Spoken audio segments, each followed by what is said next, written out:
Dear students, how are you? Question is from the Pathfinder.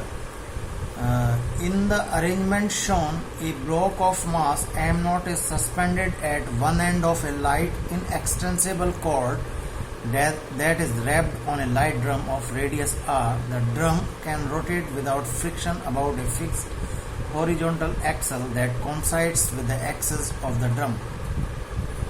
A light rod is attached radially with the drum and a particle of mass m is affixed at the free end of the rod. Distance between the particle and the axle is L. So first option is to find orientation of the rod when the system is stable equilibrium. B. Find period of small oscillations about this stable equilibrium.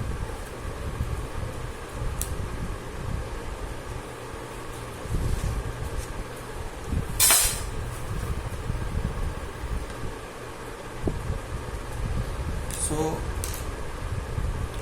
ये system है, ये drum है और ये drum अपने axle means this is the axle point, this is the axle point. तो यहाँ पर इस एक्सल के अराउंड ये रोटेट हो सकती है. और उसने मुझसे पूछा है कि orientation of the road when system is in equilibrium. तो सिस्टम इक्विलिब्रियम में कब होगा?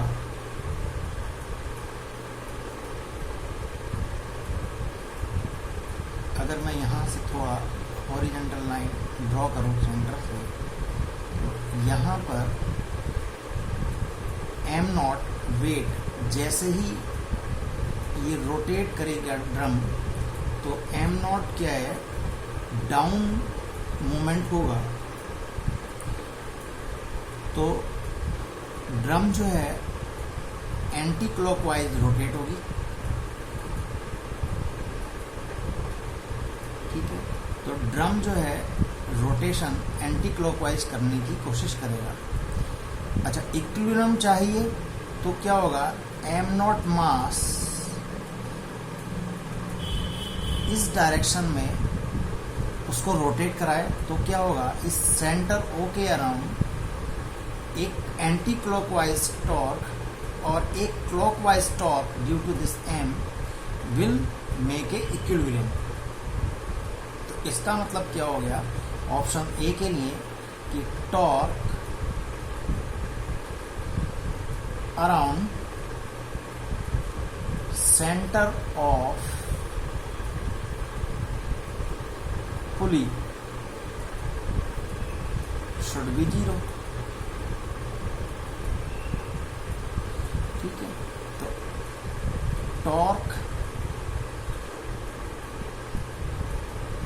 Due to m0 is anti clockwise and torque this due to m, this mass m is in clockwise.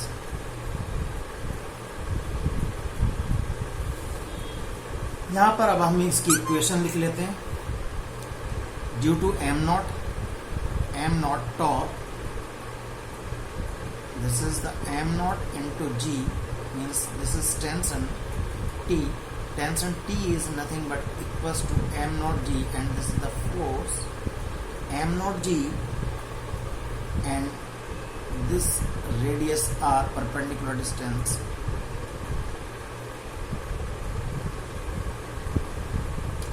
equals to, और जैसे ही ये इस तरफ rotate करेगा और ये इस तरफ रोटेट करने की कोशिश करेगा इक्विलिब्रियम, तो there will be some very little displacement theta. तो यहाँ पर क्या होगा, अब ड्यू टू दैट mg, ठीक है, एंड दिस परपेंडिकुलर डिस्टेंस. तो यहाँ पर अगर मैं ऐसे लूँ, this is theta and due to this is mg, so this is the distance, So this distance is cos theta A B C. Cos theta equals to, and this is L, BC upon L, and that is BC is to L cos theta.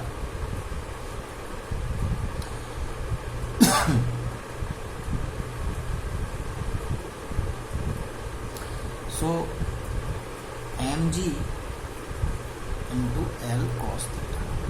From here, hence this cos theta is nothing but m naught, g से g cancel हो जाएगा, m naught into r upon m into L, and hence theta equals to cos inverse m naught into r into m into L, and this is the answer of the part 1.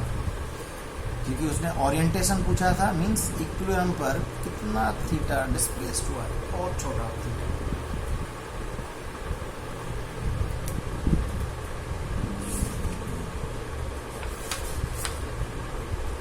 Now coming to the question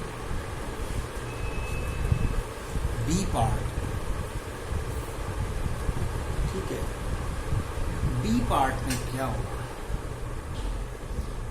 B part में क्या होगा?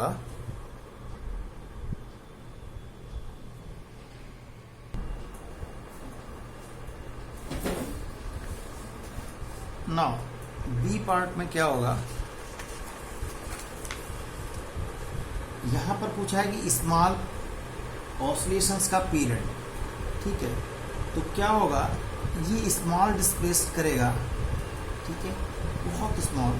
तो यहां पर इस drum के around क्या होगा? टॉर्क लगेगा और दैट स्मॉल डिस्प्लेसमेंट.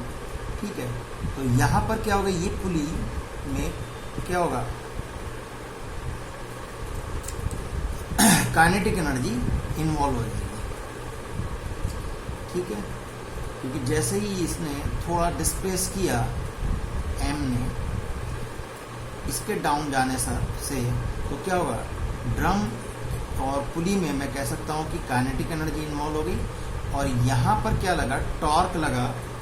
ठीक है, and that torque and this small delta theta is the displacement here. ठीक है, उससे हम अपनी इक्वेशंस बनाएंगे.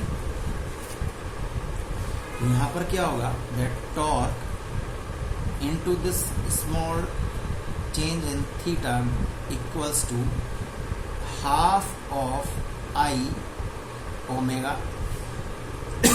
square.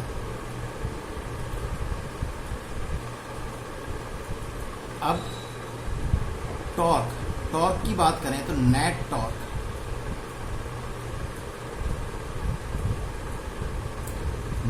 क्यों? क्योंकि m नॉट और m की वजह से हमारा एक नेट टॉर्क आएगा. ठीक है, एक एंटी क्लॉकवाइज है, एक क्लॉकवाइज था. तो हमने पहले ए पार्ट में टॉर्क निकाला था, that is m naught into G into R minus M G L cos theta into this delta theta equals to half moment of inertia. So moment of inertia is, एक तो अपनी जो rod के साथ attached है small mass m, उसकी वजह से होगी moment of inertia, total moment of inertia ml square, और due to this mass m naught and into R square and this omega square. And we know alpha equals to omega naught omega square into R. तो इस omega square की जगह मैं alpha upon are बनूँ, क्योंकि मुझे पता है स्मॉल पीरियड ऑफ ऑसिलेशंस निकालने हैं. तो मुझे alpha in terms of equation delta theta के आ जाए. ठीक है, तो यहाँ से अगर मैं इस इक्वेशन को सॉल्व करूँगा तो मेरे पास 2 से इधर मल्टीप्लाई करने पर this will be 2 m naught g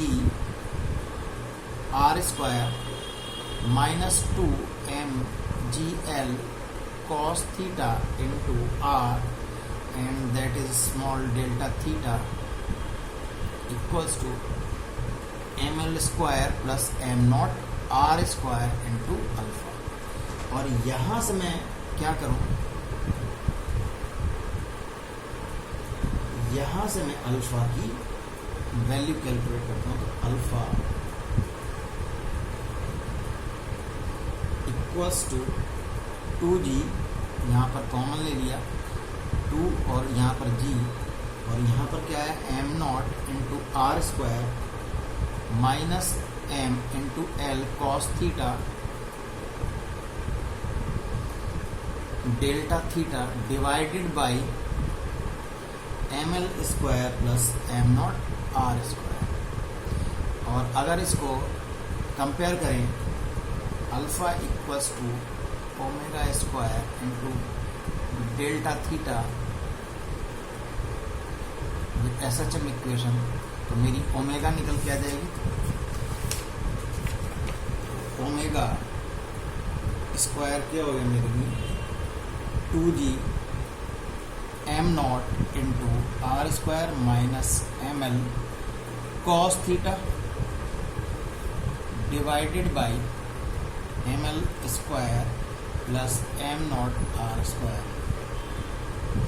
इसका अंडर रूट निकाल लें तो यहाँ से ओमेगा आ जाएगा मेरे पास। This will be root of 2g into M naught R square minus M L, यहाँ पर r और छूट गया, M L cos theta into R divided by M L square plus M naught R square. और इसको अब क्या करें, omega equals to 2 pi upon T से कंपेयर करें, तो हेंस